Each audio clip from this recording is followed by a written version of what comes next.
Busque conmigo Éxodo 14 y ubíquese en el versículo 10. Le narro lo que ocurre antes y después de esto. Lo que ocurre es que ya tienen la salida de Egipto, pero Faraón se arrepiente de dejarlos salir y los persigue. Y los alcanza en un lugar llamado Pi-Hahirot, allá en la salida del Mar Rojo, o entrada o salida en este caso. Y usted va a leer conmigo unas partes nada más, y lo demás me imagino que ya lo saben.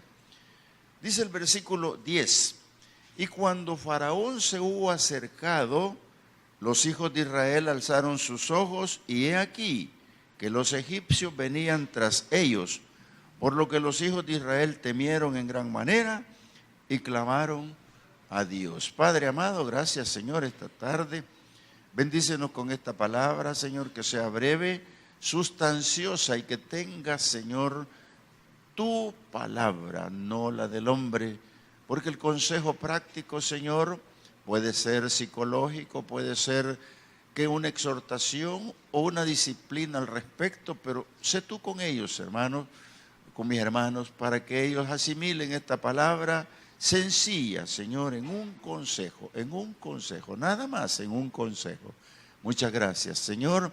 Úsame en la medida que sea posible con humildad, Señor. Gracias, en el nombre de Jesús. Amén.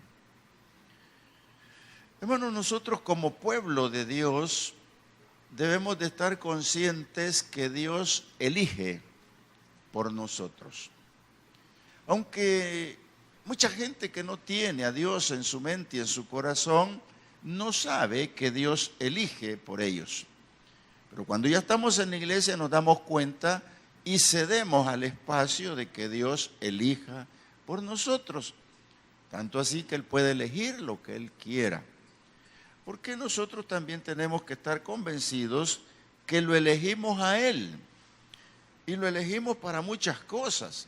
Entre estas, el pueblo para que lo guíe. Y hoy en día podría yo decir lo mismo, o mejor dicho, puedo decir lo mismo, que Dios es el que nos guía. Si usted por la fe cree que tiene quien lo guíe, se llama Dios. No piense que lo guía otra persona. Esos son mentores o son consejeros, pero quien lo guía es Dios. Entonces, ¿qué importancia tiene eso? Cuando Dios saca a este pueblo de la esclavitud, no le cambia el nombre, de la esclavitud, lo ha sacado de la esclavitud. Pero para eso ocupa un líder llamado Moisés. Este Moisés fue un hombre, bueno, la historia, si nos ponemos a narrarla toda, se nos hace largo el sermón, pero la conocen ustedes cómo fue preparado por Dios con un lapso de años. Lo recogieron de un río, lo criaron en el palacio, 40 años después se va, vive 40 años en el desierto y a los 80 lo llama el Señor. Entonces, ya viejo, ¿verdad? Ya viejo, pero esos son los caminos de Dios. Entonces no se asuste por la enfermedad, porque mi abuela me dijo un día a mí, hijo, un consuelo tengo para usted, no hay mal que dure 100 años, ni cuerpo que lo resista. Así que como no voy a llegar a 100, estoy libre. Así que, hermanos, dependamos de Dios. Cuando leemos este pasaje, tenemos que pensar en lo que es dos palabras, victoria y libertad. ¿Por qué? Cuando nosotros creamos a Dios, entonces vamos a poder marchar a la verdadera libertad. O si uno quiere usted marchar porque le suena muy militar, ponga caminar hacia la libertad. Pero solo no puede llegar. Solo no puede llegar, yo solo no puedo llegar a la libertad. Yo necesito que alguien me guíe.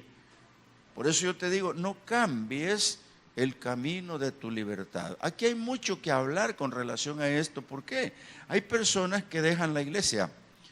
Hay personas que ponen a la iglesia en tercero, cuarto, quinto y quizás no sé qué lugar por sus afanes, por sus cosas, por sus negocios, por qué sé yo, por tanta cosa que viene a hacer redundancia de mentira cuando la verdad primera es Dios. Por eso cuando Jesús fue donde María y Marta, la que estaba echando las tortillas, estaba feliz torteando, ¿verdad? Y la otra le reclamó, le dijo, mira, no tienes cuidado de mí, que yo estoy oyendo la palabra y ella está trabajando. Y el Señor lo amonestó y le dijo, turbada estás, afanada estás. Entonces, así se va la gente. Pero lo que Dios aquí, con este pueblo que lleva, le está ofreciendo la salvación.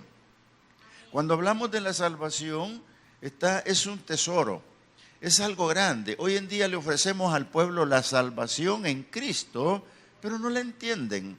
Le ofrecemos la salvación en Cristo y el poder de su sangre, no la comprenden. Le ofrecemos la salvación en Cristo y el reino de Dios y que Dios tiene preparado moradas y etcétera, etcétera, pero no la entienden. ¿Por qué no la entienden? Porque no se dejan guiar, porque no vienen al culto, porque no oyen palabra, porque no se sustentan, no se alimentan de la palabra. Por eso cuando Jesús se encuentra en el desierto con el diablo, que fue tentado, le dijo, no solo de pan vivirá el hombre, sino de toda palabra que viene de Dios. Lo dejó callado. Entonces, hermano, si Dios está con nosotros, ¿quién contra nosotros? Pero concibámoslo, aceptémoslo, creámoslo. Usted, mire, hermano, cuando la palabra dice que ya no somos de vistas y oídas, sino que conocemos la realidad, usted oye y ve, pero lo que ve no es lo que Dios quiere que vea. Lo que Dios quiere que vea es lo espiritual, lo intangible, lo que no se puede palpar. Por eso cuando usted cree a Dios, creen en lo invisible, lo sobrenatural es invisible. Cuando le viene un milagro y Dios se manifiesta con usted, se da cuenta de que no lo ve, pero lo recibe. Entonces, eso es la fe. Entonces, ¿por qué este pueblo? Si usted lee todo lo que es anterior a esto, hay un negocio. El negocio consiste en que Moisés está tranquilo y Dios lo llama, conoce cómo lo llamó. Pero cuando lo llama le pregunta a Dios, ¿y cómo me van a conocer? ¿Cómo van a saber que soy yo? ¿Qué les digo? ¿Que quién me manda? Y usted conoce toda esa historia y él le dijo, diles que te mando yo. Entonces cuando llegó a la reunión con el pueblo para decirles lo que Dios quería, sacarlos de allí, lo hizo con los ancianos. Y los ancianos aceptaron que aquella comunidad de 1 millón de personas saliera de la esclavitud.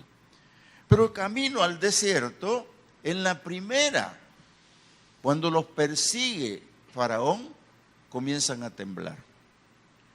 Hermano, el primer problema que viene en una persona en acomodamiento, lo perturba. Tú puedes estar feliz en tu casa, en una hamaca, qué sé yo, bueno, no, a algunos les gustan las hamacas, otros no. Pero en tu sillón tranquilo, viendo Nat Geo, ahí los programas culturales, qué sé yo, cuando de repente una mala noticia. Este pueblo estaba acomodado a los ajos, la cebolla, estaba acomodado a la comida egipcia, estaba acomodado en una forma bonita. De repente viene un faraón y dice, ¿y estos quiénes son? Y los empezó a molestar. Entonces clamaron a Dios. Y cuando clamaron a Dios, Dios les manda un Salvador, quieran o no. Fíjense bien, quieran o no. ¿Por qué? Porque los ancianos aceptaron y ahora que están todos en el desierto se dan cuenta que los persiguen, que los van a matar y que están en un lugar donde no hay salida. Y comienzan a renegar. Hermano, y como iglesia, una de las cosas más lindas que Dios puede apreciar, y creo que estoy convencido de eso, es que no reneguemos por lo que nos pasa. Que no reneguemos por lo que está ocurriendo, que no reneguemos por nada y seamos como Job, íntegros, puros, que dijo Jehová dio, Jehová quitó. Desnudo vine a este mundo, desnudo me iré.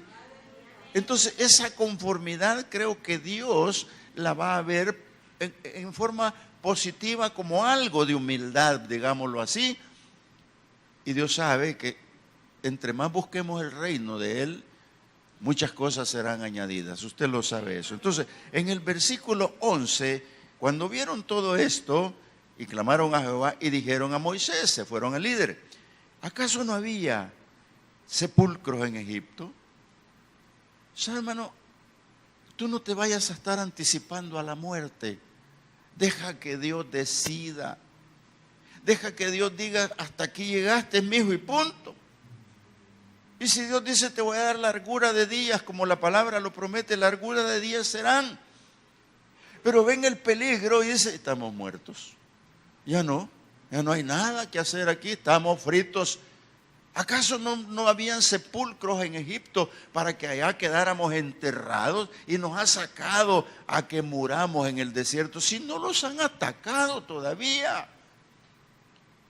Hermano, yo pienso que en el momento preciso, si hubiese sido así, aunque sean las uñas arañando a los egipcios, se iban a defender. Si no los han atacado, ya están derrotados. Hermano, la iglesia no se puede derrotar en ningún momento, ni en el final de sus días. Porque el Señor dijo que el Hades no prevalece, la puerta del diablo no prevalece, el infierno no prevalece para la iglesia de Dios. Entonces, este pueblo está ahí y Dios sabe que está ahí. Dios ama a ese pueblo. Dios lo ama tanto. ¿Cómo lo va a dejar que lo agarren a filo de espada y lo maten? No. Pero es que no han creído. Es que ahí está el problema, no han podido creer. Sin embargo, llevan un líder que sí cree.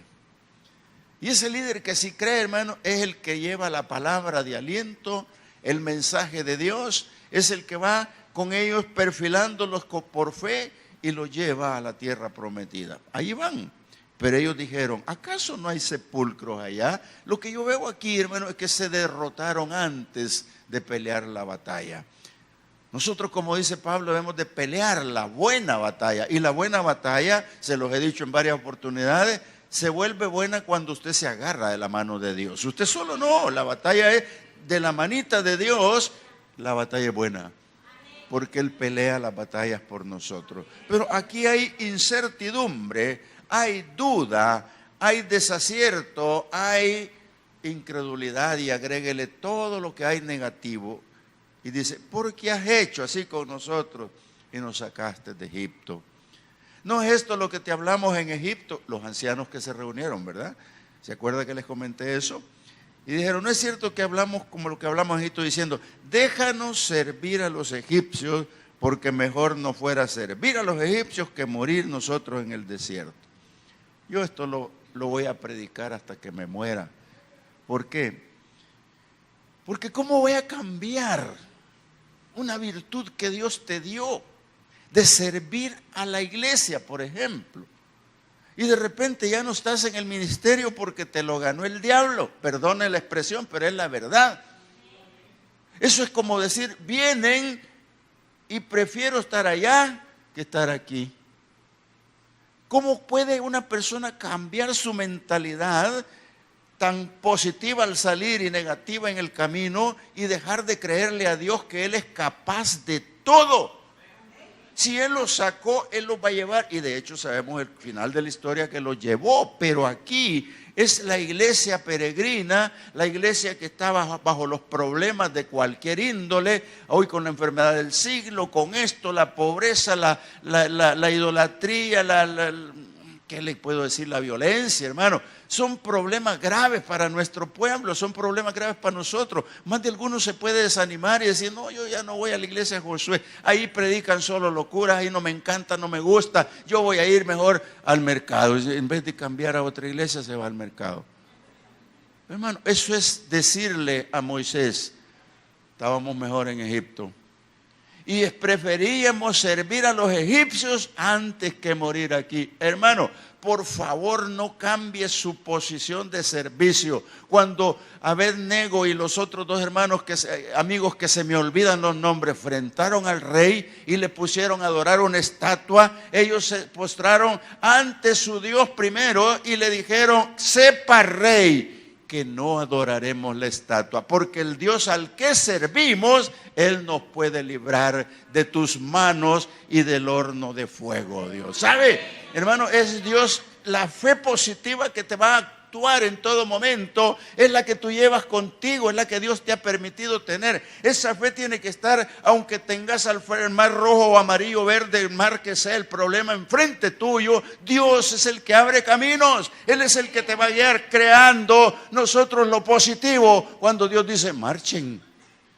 Aquí viene otro tope, ¿verdad? ¿Cómo vamos a marchar si no hay por dónde? Yo estuve en una vela, y creo que fue el martes o el lunes creo. Y la hermana dijo, yo voy a cantar una alabanza, pero me ayudan porque me voy a quebrar en la mitad. Mi hermana, que ahora está aquí muerta, con esa alabanza adoraba a Dios. 30 años de estar en un problema, y no era en Egipto. Y 30 años batallando con una enfermedad. Y el Señor la sanó de esas enfermedades. Pero llegó un momento en que le falló el corazón y eso era otra cosa. Y se murió. Pero ella cantaba esta melodía que ustedes la conocen. Yo no soy cantante, pero para que sepa. Dice, sendas Dios hará donde piensas que no hay. No podemos entender, Él me guiará y a su lado estaré.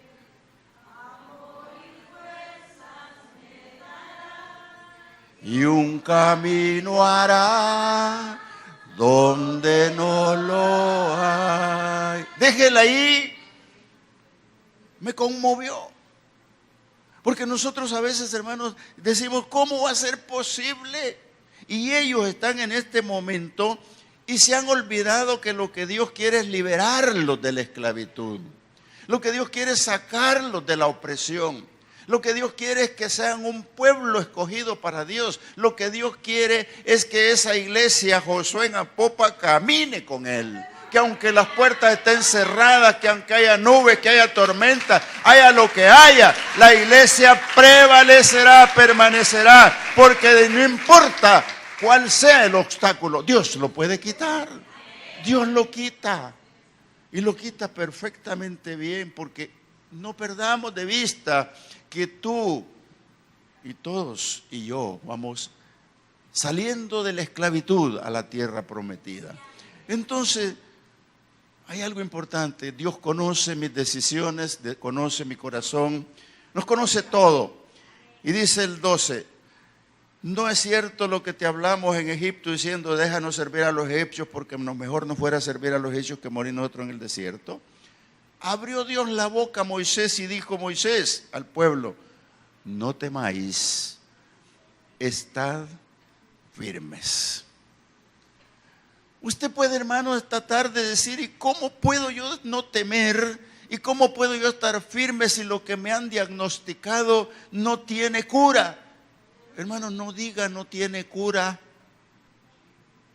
Para la ciencia quizás, pero para Dios no existe eso. ¿Acaso hay algo imposible para Dios? No existe. Si eso existiera ya no prediquemos ni hablemos de Dios. No existe. Dios todo lo puede hacer. Entonces, no teman. Estén firmes. Hermano, aquí está todo el mensaje si queremos predicarlo esta noche. Cuando te dice no temas, estás firme, te está diciendo, cree. Pero es que está el mar rojo enfrente, cree. Pero es que cómo vienen atrás los egipcios, cree. Pero es que está firme, no te salgas de tu posición, no estés queriendo desertar. Muchos mueren en el tumulto porque corrieron mal, se fueron al lado contrario y mueren aplastados. Y lo que venía sobre ellos no les pasó nada. Hermano, no tienes que correr, firme, firme, firme, firme, en la posición de la fe, firmes. Más de alguno de todos los presentes en ese momento dijo, ¿cómo puede ser esta cosa? ¿Cómo la voy a razonar? ¿Cómo la voy a entender? Si Piairot es un peñón y Piairot es un lugar cerrado, atrás tengo una ciudad que no existe, a este lado tampoco, atrás tengo el ejército, solo tengo el mar enfrente. Hermano, cuando yo tengo un problema, lo primero que digo, si solo lo que tengo enfrente es el problema, camino a mi izquierda el problema, camino a la derecha el problema, porque lo tengo en la mente, no lo puedo erradicar de la mente, y para donde yo camino, topo con el problema. Entonces, Señor, le digo, quítamelo, apártalo. Por eso es que digo que voy a predicar el Mar Rojo hasta que me muera, porque aquí está escrito, pero es el mismo. Mi problema puede ser el mar amarillo, el verde o lo que sea, el azulito, cualquiera, pero es problema. Lo que Dios ve es el problema, si no es un riachuelo. Entonces, ¿cómo Dios te la pone difícil para que la creas, hermano? Dios te la va a poner difícil para que la creas. ¿Por qué te estoy diciendo esto? Porque, bien sencillo, ¿por qué no les puso un arroyito pequeño, de esos que se pueden navegar? No, le puso el mar. Y los puso frente al mar. Por eso lo que cantamos decía, cuando estés frente al mar. ¿Sabe, hermano? Si van a la playa un día, acuérdense de este pasaje y miren la inmensidad del mar.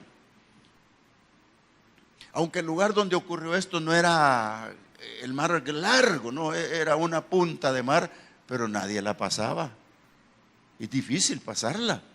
Entonces esta gente, al ver el problema grave y grande, lo primero que dicen es, no se puede. Recuerdo haber leído en Ezequiel que el Señor lo llevó por el río y le dijo, métete, y el agua a los tobillos. Salte y vuélvete a meter el agua a las rodillas. Vuélvete a meter el agua al ombligo. Vuélvete a meter el agua al pecho. Vuélvete a meter el agua por aquí. Y dijo este hombre, solo nadando se puede pasar. Ya no era caminando, ¿verdad? Solo nadando. Entonces alguno de estos puede decir, ¿cómo vamos a nadar por ese mar? ¿Cómo vamos a pasar allí? Entonces allí es cuando se empieza a destrabar de nosotros la fe, a desarmar la idea de Dios. Si Dios me puso allí, lo puso allí, hermano, ¿para qué voy a renegar? Yo necesito pasar allí. Porque Dios le dijo a ellos que los iba a liberar de la esclavitud. Lo que Él quería es que no siguieran contaminados en Egipto. En Egipto, hermano, muchos tenían ídolos. Y los que le creyeron a Dios eran pocos. Por eso es que cuando están frente al mar son pocos los que creen que van a pasar. ¿Por qué? Porque tienen los mismos dioses que están anhelando irles a servir a Egipto. Yo te digo esta tarde, hermanos, cualquier ídolo que tú tengas te va a impedir pasar el Mar Rojo. Deshazte de él, quítalo, porque lo que Dios quiere es sacarte de esa esclavitud. Mira, cuando están ahí frente al mar, ellos ya eligieron morir. Eligieron ser mejor esclavos. Y lo que Dios ha elegido es liberarlos. ¿Cómo me voy a oponer? Un alcohólico, por ejemplo, tiene que salir de ahí, es una esclavitud. Una bigamia es una esclavitud. Uno que no puede dejar de robar es esclavitud. Una prostituta está esclavizada y no hablemos ya de tanto, esclavo. Por eso Pablo dice que nos volvamos esclavos de Cristo, porque el único que podemos servir verdaderamente es a Cristo. El hombre no puede servir a dos señores. Hermano, no puede servir a dos señores. Entonces, ellos están queriéndose morir antes de alcanzar la victoria. Y aquí vemos, si Dios te puede poner enfrente del mar, hermano, tú tienes que pensar que tiene una salida. Si no te manda una lanchita, te va a mandar un barco. Y si no te manda un barco, pues va a abrir el mar. Yo casi creo que te lo puede abrir el mar. Y a mí me gustaría oír testimonio. No de que les abrió el mar, hermano. Esta es una figura. No, el mar, eso ya ocurrió. Sin embargo, un día se va a abrir el mar verdaderamente, pero el mar de los problemas se va a apartar. Y vas a pasar como ellos pasaron. Mira, Dios le dio estas dos cosas para que enfrente al mar. Primero, que no pudieran encontrar la salida. Cuando Dios te pone, cuando no puedes encontrar la salida, hermano. No sé si yo lo puedo explicar de alguna manera, pero cuando yo quiero hacerlo en mis propias fuerzas, el problema cobra magnitud. y no salgo ni para allá, ni para acá, ni para allá, ni para acá. Entonces le digo, Señor, lo intenté y no pude. Llévame tú. Y cuando yo tomo esa decisión, elijo que Dios sea el que me saca del problema y me ayude a salir. ¿Sí o no? Entonces, cuando eso ocurre, ¿qué hace Dios? Dije, se la puse difícil para que me buscara, para que creyera que puedo, para que se dé cuenta que sí lo puedo hacer. Entonces opera la fe. En primer lugar, para que no menospreciaran el poder de Dios. En segundo lugar, para que creyeran en un milagro. Pero no estaba hecho. Por eso es que la iglesia, hermano, cuando testifica, va a testificar de un milagro que lo vio aquí. Y que diga, yo lo vi. Yo vi que le sanó la vista al hermano. Yo vi cuando le quitó la fiebre. Yo lo toqué cuando estaba con fiebre, pero fue al altar y se le quitó. Ese es el testimonio. Cuando ellos pasaron el Mar Rojo, cantaron, hicieron un cántico y ellos se dieron cuenta que fue un milagro. El problema es que se les olvidó. Dice la mente volátil cuando todavía está pensando en Egipto, cuando todavía está pensando en volver a los panes con ajo y cebolla. Hermano, eso tiene que desaparecer. Dios ordena a Moisés que no teman. ¿Saben por qué? Porque cuando Moisés dice esta parte, no teman, estén firmes, se da cuenta que el miedo paraliza. Y cuando el miedo paraliza, no te puedes mover a ningún lado, porque estás paralizado. Y una señora que estuvo a punto de ser atropellada y como pudo, quizás solo el aire del vehículo le pasó, pero quedó blanca. No se llamaba Blanca, quedó blanca. Y se sentó en la acera. Yo me acuerdo que alguien le preguntó, ¿se siente bien? Y dijo, sí. Solo déjeme que me recupere, porque estoy paralizada por el miedo. Tuvo que esperar que sus órganos volvieran a la normalidad. Tuvo que esperar que todo se restableciera para recuperarse. Y ese es el pueblo ahí. Está paralizado. Y como esa señora que se sentó en la cuneta porque quería que le asista el pueblo, no puede ir ni para atrás ni para adelante. No puede andar. Entonces, hermano, cuando la iglesia se mete en este problema del miedo, no pierde la visión del camino. Pierde la visión que el Señor ha dicho, yo soy el camino, soy la verdad y soy la vida. Pierde la visión del camino cuando el Señor le ha dicho, el camino angosto te lleva a la gloria de Dios, pero el ancho te va a llevar al desperdicio de tu vida. Lo pierde la visión porque está paralizada y no puede ni retroceder. Entonces actúa Dios. Y mira lo que dice el versículo, Moisés dando las palabras de aliento. No teman y estén firmes y vean la salvación que Jehová hará con ustedes. Vamos a correr para terminar. Porque los egipcios que hoy han visto, nunca más los volverán a ver. Aquí tengo mucho tela que cortar y hablar sobre ello, pero lo vamos a omitir, solo digo una. Si Dios te sana de algo, vas a morir de otra. Porque lo que Dios hace, lo hace perfecto. ¿Sí o no, hermano? ¿Ah? Estoy seguro, convencido de eso. Entonces dice, no lo verás jamás. Y Jehová peleará por ustedes y ustedes estén tranquilos. Pero ¿cómo, Moisésito lindo, precioso? ¿Cómo vamos a estar tranquilos? Si la única salida es el mar, ¿y cómo? Y tienen razón, ¿verdad? Cuando la fe se pierde. Entonces dice Moisés, Jehová dijo a Moisés, ¿por qué clamas a mí? Di a los hijos de Israel que marchen. Y de inmediato le dijo, y tú alza tu vara, la vara de Dios, y extiende tu mano sobre el mar y divídelo.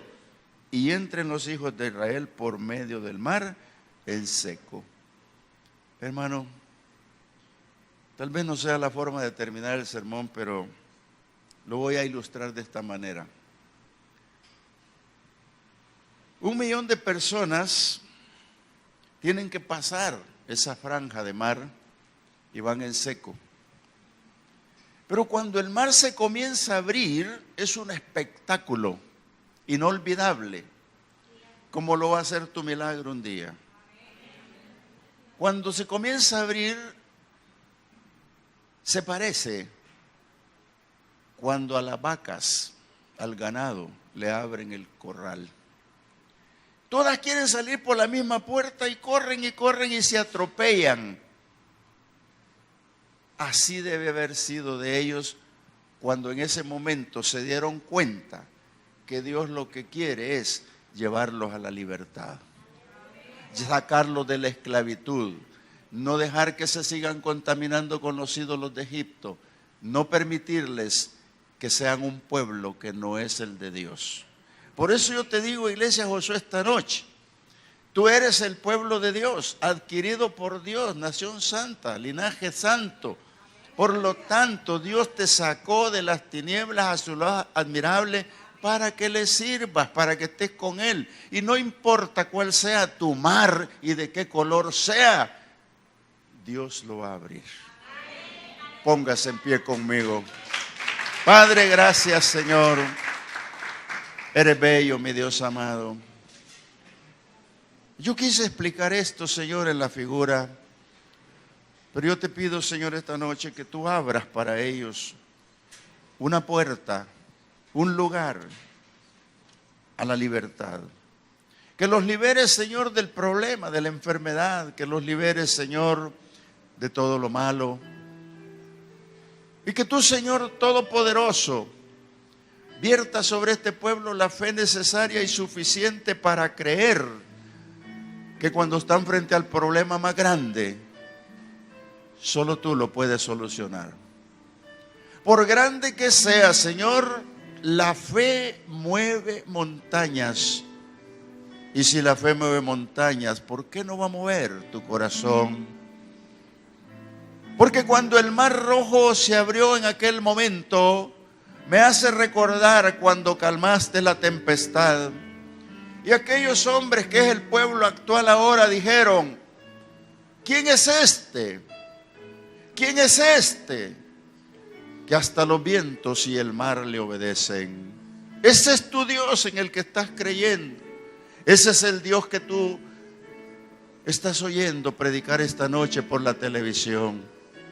Ese es el Dios que puede abrir el mar, el problema que tú tienes. Déjame decirte, Jesús te ama. Ese es ese hombre al cual los vientos y los mares le obedecen. Padre, gracias esta noche.